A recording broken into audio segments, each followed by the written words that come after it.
chế độ này thì chiết áp này sẽ là chỉnh tiếng chét. Đây là tiếng ủ.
Đây là cái mạch công suất, đây là cái mạch chỉnh bát chét này.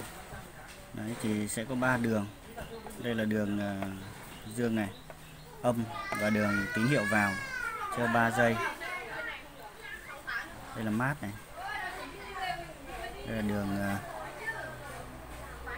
dương và đây là đường tín hiệu ra, tín hiệu vào đây. Đó. Và bây giờ em cấp nguồn. Đây là cái bo công suất thôi. Đây là cái bo công suất. Line in. Line in. Đây, em đang lấy đường tín hiệu vào.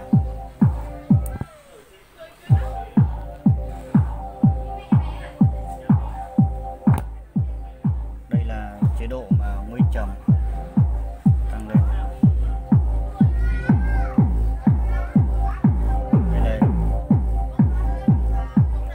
Đây là chiết áp chỉnh tăng giảm này. Đây là chỉnh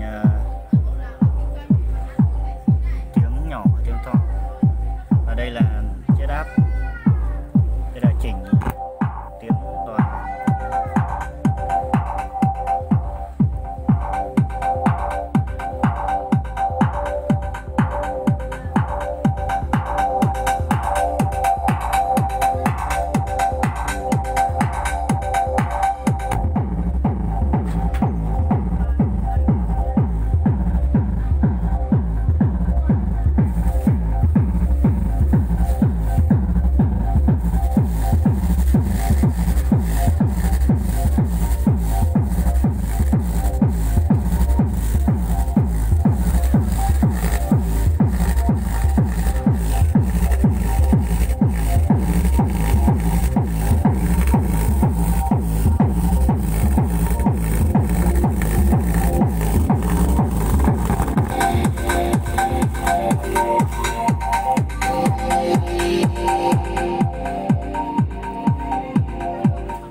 Chiết áp này khi bật chuyển sang chế độ này thì chiết áp này sẽ là chỉnh tiếng chét.